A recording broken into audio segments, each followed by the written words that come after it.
Hey guys, Bren here. I'm excited to be back with you for a second, at least over the camera. We are getting ready to make a move into transitioning on how we're doing gatherings. And I have to be honest with you, this has been one of the hardest decisions that I feel like I've ever been a part of in a long time. And I want to be clear, it's not hard because we're worrying about what people may or may not like about us, or we're trying to please man. It's not hard because we're trying to figure out which side we should lean politically on some of these agendas and these issues. That's not it either. It's incredibly hard because we're trying to understand what not only is permissible but beneficial before God. We're trying to understand what is the most honoring thing that would bring God glory by the way and the choices we make. And in doing so, it's caused us to go slower in making some of these decisions. I want to acknowledge, I know that this has been a hard season for you. For many of you. Some of you, this has been a great season, and praise Jesus for that, right? Some of you, this has been a really hard season. I would encourage you to just consider it pure joy when you experience trials of various kind, because God is producing in you something far greater than gold that will last forever. And that's what God is doing with us. I'm reminded of Habakkuk and how difficult of a season it was. And Habakkuk went to the Lord and he complained to God, and he wrestled with God, and then he waited on God expectantly for him to do something. And ultimately God turned all of that stuff into worship of God despite what his circumstances were. And I believe the same is true of us as a church. I have seen so many good things through this season. I've seen gospel communities truly be the church beyond ways that I ever imagined they would be when we first thought of the idea of gospel community when we started this church. I've seen people come to claim this church as a home church, even though all they had was us on a video over our gatherings during that time. I have seen gospel communities wrestle through really difficult subjects, but push into unity with each other. It has been a really wonderful season, but a difficult season. And even though it's been good, and even though we can see God doing all those things, I don't want you to think I'm just being some annoying optimist. I want to acknowledge something that I think every single one of us, me included, has felt this whole time. And there's a yearning. There's a yearning in each of us to go, I want more.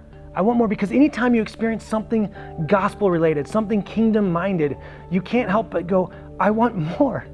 I want to experience more of this. And I think this is what makes the resurrection so sweet. The day when we can sit side by side and give each other a bite of each other's food because we're not worried about contracting some disease, or where we can just hug each other and there are no distances and there's no dissension and there's no strife. That's what we are expecting and longing, looking forward to, the resurrection of Jesus Christ. But in today, what we long for is just to see each other. And I don't want us to take seeing each other for granted. Some may even potentially be doing this in your gospel community. Say, yeah, I see them on a regular basis. No, don't let yourself put cruise control, push into each other. Get to know each other deeper, love each other deeper. But we've all longed to be together. And so that's what we have, as pastors, have wrestled with. That's what we're figuring out on how to do. And although God has been in our gatherings to date, we are shifting. We are no longer doing 2 services outside or a home gospel community church service. Gospel community leaders, I'd love to talk to you. We're going to talk a little bit more about it. I would love to see if we can keep something like that potentially down the road. But instead, we're moving to 3 services this Sunday inside this building. 8 a.m., 9:30 a.m. and 11 a.m. And some of you are like, why 3 services? Well, because if we just take our gospel communities alone, that's over 240 people. We can't fit in this building in 2 services with us trying to create a little bit more space to keep things safe and healthy here. And so because of that, we're doing the 3 services. And so here's what we're going to ask you to do in an effort to be submitted to the governing authorities above us. When you come to the gathering, the pastors are asking that you would wear a mask and maintain distance while attending. Unless, of course, you fall into any of the exceptions that the CDH or the CDC guidelines offer. We just ask that you would do that. If you're okay with that, that'd be great. Thank you. We're going to assume the best, believe the best in every individual. So if you're like, I can't wear a mask, great, come, just maintain some distance. We love you. If you're here and you're like, well, I won't come unless someone's wearing a mask, I would share that with us. Let us have a conversation. Let us find a way for you to be here and to be present with each other. In fact, so much so, I want you all to do me this favor. Before you show up on Sunday, I want you to prepare to share what God has done in your life over these last 6 months. What has God been teaching you? I want you just to be ready to proclaim that to the entirety of everyone in this service. That's what we're hoping to do this Sunday. But this is what's happening. We're super excited. If you are a volunteer and you are an usher or a greeter or a security member or a prayer team person or a worship leader or a kids ministry person and you haven't heard from one of the people over you, we would ask, plead, or you didn't check the emails potentially, or you haven't seen the emails yet, pick up the phone, call John, call Sarah, call Terrell, call anyone you need to call to get yourself in here. We are not offering kids services for the first couple weeks. We are working at getting the volunteers in place so that we can do kids services as quickly as possible and doing it well. So that's what's happening this Sunday, 8 a.m., 9:30, 11 a.m. We will still have a video for a little while, and we will still have the podcast as well.